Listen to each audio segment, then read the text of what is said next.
तो स्वागत है। लंबे समय से छात्र छात्राओं को जिस अपार आईडी को बनवाने के लिए काफी बड़ी परेशानियों का सामना करना पड़ता था, फाइनली सुप्रीम कोर्ट ने देश के छात्र छात्राओं को बड़ी राहत दी है। अब अपार आईडी की अनिवार्यता को निरस्त कर दिया गया है। यानी अगर स्टूडेंट चाहे, उनके अभिभावक चाहें तो अपार आईडी बनेगी, नहीं तो आईडी के बिना भी आपका काम नहीं रुकेगा। तो ज्यादातर जो छात्र छात्राएं हैं उनकी वैसे भी अपार आईडी जबरदस्ती बनवा दी गई है, या तो फिर उन्होंने बनवा ली है। लेकिन जो नए एडमिशन होंगे, जो नए कैंडिडेट होंगे, या फिर जिनकी नहीं बनी हुई है, उनको अब बनवाने की जरूरत नहीं है। ये उनकी इच्छा के ऊपर है। पूरा मामला आपको दिखाएंगे आखिरकार क्या है अपार आईडी और अपार आईडी कैसे बनती है, इसके लिए कौन से रिकॉर्ड चाहिए और सुप्रीम कोर्ट का ये फैसला क्यों आया है। सुप्रीम कोर्ट का भयंकर फैसला है अपार आईडी पर। बच्चों को बड़ी राहत बनाने पर रोक लगा दी गई है। अपार आईडी को बनाने पर रोक लगा दी गई है। क्यों यहाँ पर रोक लगाई है, क्या चीज का डर था, सुप्रीम कोर्ट में क्या तर्क वितर्क हुए, कंप्लीट विस्तृत अपडेट आपको यहाँ पर मिलेगा। अपार आईडी की अनिवार्यता को खत्म किया गया है। पेरेंट्स को मिलेगा हाँ या ना का विकल्प, यानी अगर बनवाना चाहते हैं तो हाँ या फिर नहीं। देश भर में उड़ीसा हाईकोर्ट का फैसला लागू, यानी ये फैसला शुरुआत उड़ीसा हाईकोर्ट ने किया और फाइनली ये सुप्रीम कोर्ट तक मामला पहुंचा और सुप्रीम कोर्ट ने इस पर फाइनल आदेश देते हुए अपार आईडी की अनिवार्यता को खत्म कर दिया गया है। सुप्रीम कोर्ट ने अपार आईडी को लेकर सख्त फैसला सुनाया है। कोर्ट का कहना है कि कोई भी स्कूल खुद बच्चों की अपार आईडी नहीं बना सकता है। इसके लिए माता पिता की मर्जी जरूरी है। भुवनेश्वर के पेरेंट्स ने दायर की थी याचिका। भुवनेश्वर के एक प्राइवेट स्कूल में पढ़ने वाले बच्चों के पेरेंट्स रोहित आनंद दास से अपार आईडी बनाने के लिए सहमति मांगी। सहमति पत्र में इंकार या स्वीकृत देने जैसा कोई विकल्प नहीं था। वहीं इसके खिलाफ पेरेंट्स ने उड़ीसा हाईकोर्ट में याचिका दायर किया था। पहले से मना करने का अधिकार भी यहाँ पर होना चाहिए। अपार आईडी को सरकार स्वैच्छिक बता रही है, लेकिन सहमति पत्र में मना करने का विकल्प ही नहीं है। यानी सरकार की पूरी जो बड़ी जालसाजी है वो यहाँ पर सामने आई है। आधार और अन्य व्यक्तिगत जानकारी साझा करने से प्राइवेसी प्रभावित हो सकती है। केवल बाद में सहमति वापस लेने का विकल्प पर्याप्त नहीं है। पहले से मना करने का अधिकार भी पेरेंट्स के पास होना चाहिए। ये क्या बात हुई कि आप हमारी अपार आईडी बनवाइए, फिर उसके बाद जब सभी जगह उस अपार आईडी का नंबर और उस अपार आईडी को हम सभी रिकॉर्ड में जोड़ देंगे, लिंक कर देंगे, तो फिर हम वापस ले लेंगे। लेकिन जो लिंक हो गया तो हो गया। इसी तरह का नज़ारा कुछ आपको देखने को मिला था आधार कार्ड की अनिवार्यता पर, कि जितने भी देश के बैंक हैं, चाहे एसबीआई हो या अन्य ब्रांच हो, अन्य बैंक हो, उन्होंने आधार अनिवार्य किया था। आज भी आधार कार्ड के बिना आपका काम नहीं होता है, लेकिन सुप्रीम कोर्ट ने बाद में आधार कार्ड की अनिवार्यता को ही खत्म कर दिया गया। तो कुछ ऐसा ही होता हमारे देश में, लेकिन यहाँ पर अपार आईडी से बहुत ही ज्यादा परेशानी हो रही थी। सरकार का फैसला पेरेंट्स के पक्ष में, ऐसा वहां पर वकीलों ने तर्क दिए। केंद्र और राज्य सरकार ने अदालत में कहा कि अपार आईडी पूरी तरह स्वैच्छिक है। आप देख सकते हैं कि जब बारी आती है सुप्रीम कोर्ट में जवाब देने की तो किस तरह से स्वैच्छिक बताते हैं, लेकिन जब अपार आईडी स्कूलों पर बच्चों की बनाते हैं तो कितना दबाव के तहत बच्चे को डराते धमकाते हैं। उनके पेरेंट्स को कहते हैं कि तुम्हारा अनुसूची नहीं आएगा, रिजल्ट नहीं आएगा। ये तमाम तरह की धमकियां हो सकता है आपको भी मिली हूँ।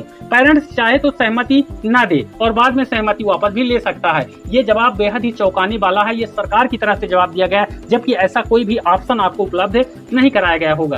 अपार आईडी के कई मामलों में छात्र की ऊंचाई, वजन जैसी जानकारी भी दर्ज की जा सकती है। इसी वजह से नाबालिग छात्रों के लिए माता पिता की सहमति अनिवार्य रखी गई है।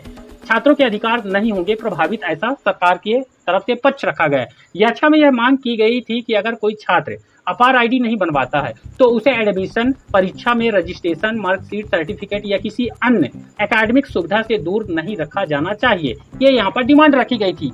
तो यहाँ पर अपार आईडी से स्कूल या कॉलेज बदलने पर रिकॉर्ड मिलना आसान है, ऐसा सरकार की तरफ से कहा गया। कुछ समय पहले डिजी लॉकर का नाम आपने सुना होगा। कहा गया था सरकार की तरफ से कि सभी चीजें जो है यहाँ पर ऑनलाइन की जाती हैं, ताकि कभी भी चाहे ड्राइविंग लाइसेंस हो, आयुष्मान कार्ड हो या कोई भी चीज हो, उसमें रखा रहेगा तो आप आसानी से उसको कहीं पर भी मोबाइल में खोल के दिखा सकते हैं। लेकिन रियलिटी ये है कि अगर हम बात करें किसी भी स्टेट की, चाहे मध्य प्रदेश हो या अन्य स्टेट हो, वहाँ पर अगर आयुष्मान कार्ड आप मोबाइल पर हॉस्पिटल में ले जाकर दिखाएंगे तो हॉस्पिटल वाला लेने से इनकार कर देगा और बोलेगा कि डिजिटल मोबाइल में, यहाँ पर जो मोबाइल में आयुष्मान है डिजिटल, उसको हम मान्य नहीं करते हैं। तो ये बड़ा ही अपने आप में एक दोगला टाइप का नियम है कि लिखित में कुछ और है और प्रैक्टिकली कुछ और होता है। अब यहाँ पर इनका तर्क था कि अपार आईडी बन रही है बच्चों का, इससे स्कूल या कॉलेज बदलने पर रिकॉर्ड मिलना आसान हो जाएगा। पूरे देश में एक ही छात्र पहचान, स्कूल या कॉलेज बदलने पर रिकॉर्ड आसानी से उपलब्ध हो सकता था। डिजिटल मार्कशीट और सर्टिफिकेट सुरक्षित हो सकती थी, ऐसा सरकार ने तर्क दिया था।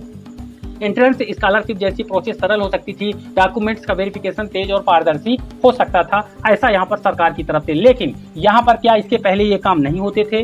अपार आईडी 12 अंकों की एक छात्र पहचान है। अब कुछ चीजें जान लीजिए, अपार आईडी आखिर है क्या? अपार आईडी का पूरा जो मतलब होता है ये देख सकते हैं, APAR। तो ये ए से होता है ऑटोमेटेड, पी से होता है परमानेंट, और ए से होता है एकेडमिक, और दूसरे ए से होता है अकाउंट, और आर से होता है रजिस्ट्री। ये पूरा मतलब होता है अपार आईडी का, यानी automatic, permanent, academic, account, registry.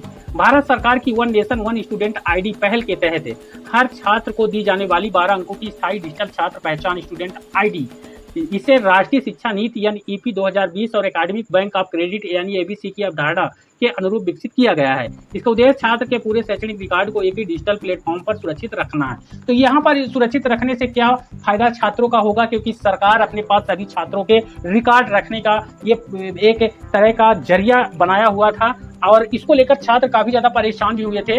अपार आईडी में दी जाने वाली जानकारी क्या क्या होती थी? यहाँ पर जानकारी होती थी छात्र का नाम, जन्म तिथि, स्कूल कॉलेज की डिटेल्स, क्लास और नाभी नेशनल डिटेल, यानी वह तमाम जानकारी जो सरकार के काम में आती है, या फिर इसका द्वारा जानकारी इकट्ठा करके किसी की भी जानकारी ली जा सकती है। वहीं एग्जाम रिजल्ट में यहाँ पर इसकी जानकारी होती, मार्कशीट भी इसी में होती, सर्टिफिकेट भी इसी में होते, डिग्री, डिप्लोमा और अन्य शैक्षणिक उपलब्धियां भी इसी अपार में होती। यानी सरकार चाहे तो बस एक क्लिक में किसी व्यक्ति की आगे चल के जो अभी स्टूडेंट है वो वयस्क बनेंगे तो उनके परिवार या उनकी जानकारी एक क्लिक पर वो जो है तो ले सकते थे। अब सरकार का दावा है कि छात्रों के हित में ये योजना थी। यहाँ पर जो सरकार और सीबीएसई का कहना है कि अपार आईडी छात्रों की सुविधा के लिए बनाई गई थी। इसका उद्देश्य छात्रों का पूरा शैक्षणिक रिकॉर्ड एक ही डिजिटल प्लेटफॉर्म पर सुरक्षित रखना है, ताकि भविष्य में उन्हें बार बार डॉक्यूमेंट्स जमा न करने पड़े। सरकार का दावा है कि यह योजना पूरी तरह छात्रों के हित में है और इससे शिक्षा व्यवस्था अधिक पारदर्शी और आसान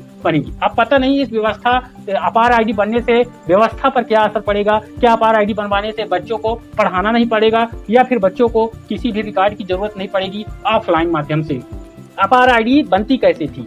स्टूडेंट पेरेंट की सहमति ली जाती थी। तो ज्यादातर केस में स्कूल के द्वारा, सरकारी स्कूल या प्राइवेट स्कूल हो, तो यहाँ पर बिना सहमति के ही बन गया। मध्य प्रदेश में हजारों की संख्या में ऐसे बच्चे आपको देखने को मिल जाएंगे, स्कूल देखने को मिल जाएंगे, जहाँ पर स्कूल के प्रचारों पर दबाव डालकर एक मुफ्त जो है आईडी बनवाई गई बिना किसी सहमति के। स्कूल या कॉलेज स्टूडेंट की डिटेल दर्ज करता है, आधार और अन्य जरूरी डिटेल्स का वेरिफिकेशन किया जाता है, उसके बाद अपार आईडी जारी कर दी जाती थी। अब इससे बड़ा खतरा क्या था? डाटा लीक होने का खतरा बढ़ सकता है। याचिकाकर्ताओं और कई विशेषज्ञों ने इस योजना को लेकर कुछ गंभीर चिंताएं जताई।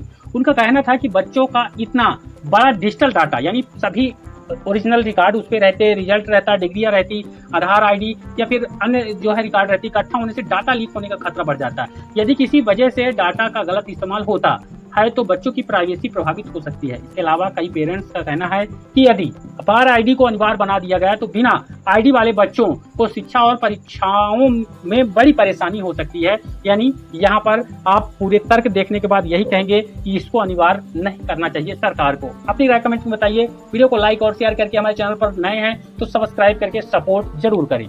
धन्यवाद।